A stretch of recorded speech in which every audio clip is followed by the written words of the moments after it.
तो यास तूफान आज बंगाल की खाड़ी में पहुंचेगा। यास तूफान से निपटने के लिए हर संभव तैयारी की जा रही है। एनडीआरएफ, वायुसेना, नौसेना पूरी तरीके से तैयार है।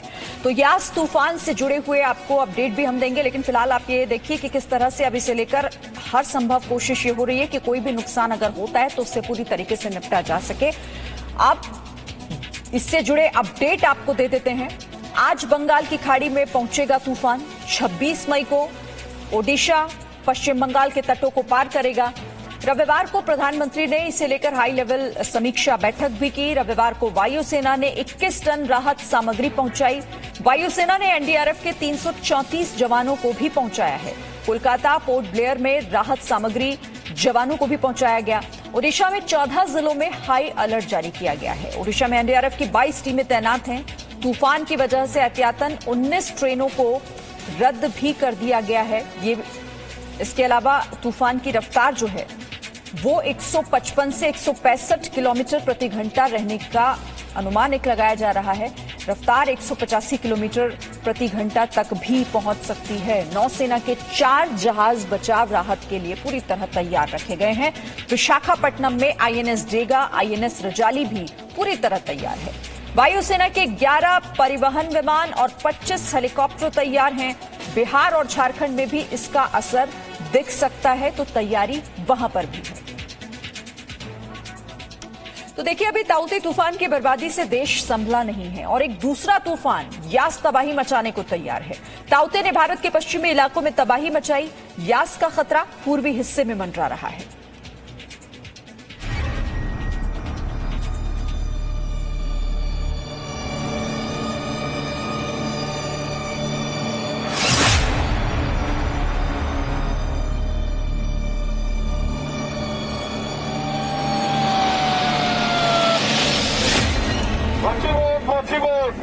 इंडियन कोस्ट गार्ड को समुद्र और तूफान आने वाला है। अनुरोध आप लोग हार्बर में चला जाइए।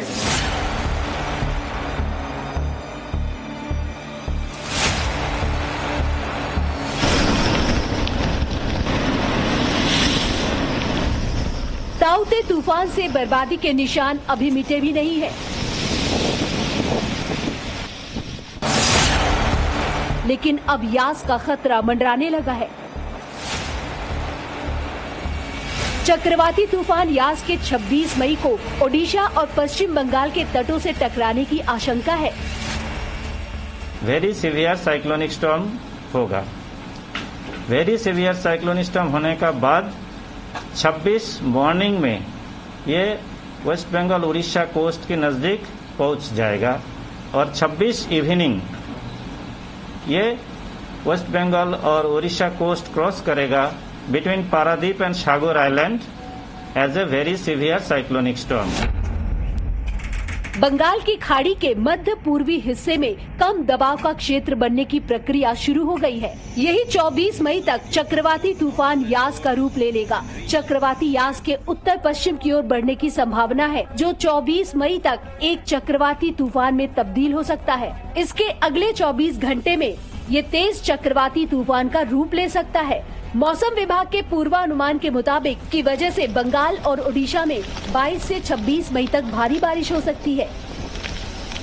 यास तूफान के दौरान हवा की रफ्तार 24 मई को 40 से 50 किलोमीटर प्रति घंटा रह सकती है। वहीं 25 मई को हवा की रफ्तार 50 से 60 किलोमीटर प्रति घंटा रहने की आशंका है। 26 मई की सुबह यास तूफान की रफ्तार 60 से 70 किलोमीटर प्रति घंटा रह सकती है। 26 मई को दोपहर में तूफान की रफ्तार बढ़कर 90 से 110 किलोमीटर प्रति घंटा और 26 मई को ही शाम को तूफान की रफ्तार 155 से 165 किलोमीटर प्रति घंटा तक जा सकती है।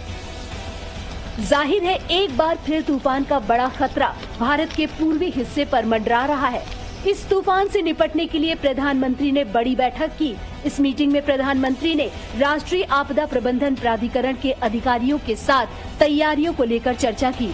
इस बैठक में केंद्रीय मंत्री अमित शाह भी मौजूद थे। प्रधानमंत्री ने अधिकारियों से तटीय गतिविधियों में शामिल लोगों को समय रहते सुरक्षित बाहर निकालने को कहा है। इस बैठक में गृह मंत्री अमित शाह के साथ संबंधित मंत्री भी मौजूद रहे।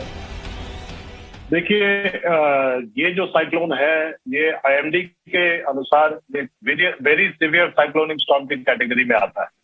वेरी सीवियर साइक्लोनिक स्टॉर्म का मतलब हुआ विंड स्पीड से आकलन किया जाए तो 120 से लेकर 175 तक, गस्टिंग 185 तक जा सकता है। हम लोगों को याद रखना चाहिए कि जो साइक्लोन ताउते था वो भी एक इनिशियली बहुत अंत तक भी वेरी सीवियर साइक्लोनिक स्टॉर्म की कैटेगरी में ही था। भारतीय नौसेना ने भी यास तूफान से निपटने के लिए कमर कस ली है। पूर्वी तट पर नौसेना ने 4 जहाजों और विमानों को स्टैंड बाय के तौर पर रखा है। इसके अलावा गोताखोरों का दल और मेडिकल टीम को भी तैयार रहने को कहा गया है। विशाखापत्तनम में INS डेगा, चेन्नई में INS राजाली भी किसी भी हालात से निपटने को तैयार है। ताउते तूफान के तुरंत बाद आने जा रहा ये तूफान कितनी तबाही मचाएगा ये तो वक्त ही बताएगा, लेकिन इससे बचाव के लिए तमाम तैयारियां जोरों पर है। ब्यूरो रिपोर्ट, जी मीडिया। पाणीपाग विभाग सूचना अनुसार तो देखिए, ताउते तूफान जिस तरीके से उसने कई राज्यों को प्रभावित किया था, इसी तरह से अब यहां पर यास तूफान भी तबाही मचाने के लिए तैयार है। ताउते तूफान से प्रभावित राज्य कौन कौन से रहे ये आपको बता देते हैं, जिनमें लक्षद्वीप, केरल, कर्नाटक, गोवा, महाराष्ट्र, गुजरात, ये वो राज्य रहे जहां पर ताउते तूफान ने तबाही मचाई, इससे प्रभावित हुए।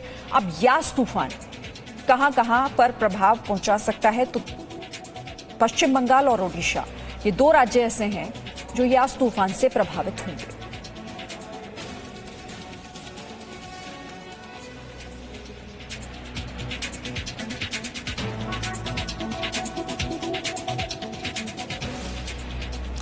तो देखिए, एक हफ्ते में देश 2 तूफानों से सामना करेगा। पहले ताउते गया, अब यास आ रहा है। ताउते की वजह से भारी जान माल का नुकसान हुआ था, इसीलिए यास को लेकर हर संभव तैयारी भी की जा रही है।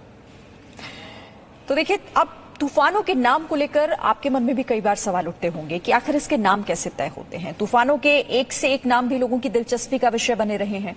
कैसे तय होता है किसी भी तूफान का नाम और कौन रखता है इन्हें, आइए देखते हैं।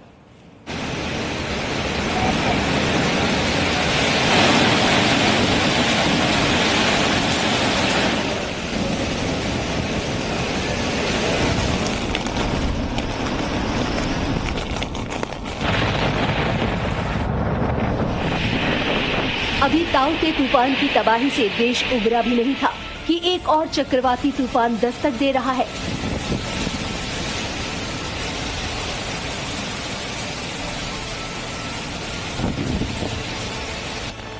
ताउते ने पश्चिम से आकर तबाही मचाई थी, लेकिन अब तबाही पूर्व दिशा से आ रही है और इस तबाही का नाम है यास। इस तूफान को यास नाम ओमान ने दिया है, जिसका मतलब होता है निराशा। इससे पहले आए ताउते तूफान को नाम म्यांमार से मिला था। ये नाम म्यांमार में पाई जाने वाली छिपकली की एक प्रजाति का है। आप सोच रहे होंगे कि आखिर तूफान का नाम क्यों रखा जाता है और किस आधार पर रखा जाता है। इसलिए तूफान के नामकरण को लेकर हम आपको कुछ दिलचस्प बातें बताएंगे। यास और ताउते तूफान से पहले भी टीना, कटरीना, रीटा, नरगिस और लैला जैसे नाम तूफानों के रखे गए हैं। 19वीं शताब्दी के आखिरी वर्षों में ऑस्ट्रेलिया में एक व्यक्ति ने समुद्री तूफानों को नाम देना शुरू किया था। बाद में इस व्यक्ति ने उन नेताओं के नाम पर तूफानों का नामकरण शुरू कर दिया जो उसे पसंद नहीं थे। हालांकि अब तूफान को नाम देने के लिए बहुत ही औपचारिक प्रक्रिया का पालन करना होता है। अब वर्ल्ड मेटीरियोलॉजिकल ऑर्गेनाइजेशन के तहत आने वाली 5 क्षेत्रीय संस्थाएं अपने अपने इलाकों में आने वाले तूफान का नाम तय करती हैं। ये नाम पहले से ही तय होते हैं ताकि इसे लेकर लोगों को वक्त पर जानकारी मिल जाए और वो बचाव की तैयारी कर सके। भारत जिस क्षेत्र में आता है वहाँ तूफान का नाम 13 देश मिलकर रखते हैं। संयुक्त राष्ट्र आर्थिक और सामाजिक आयोग, एशिया और प्रशांत पैनल ऑन ट्रॉपिकल साइक्लोन में 13 देशों के सदस्य हैं। इनमें Bharat, Bangladesh, Myanmar, Pakistan, Maldives, Oman, Sri Lanka, Thailand, Iran, Qatar, Saudi Arab, संयुक्त अरब अमीरात और यमन है जो चक्रवात का नाम तय करते हैं। Presenting B News app available on Google Play and App Store. Download it now.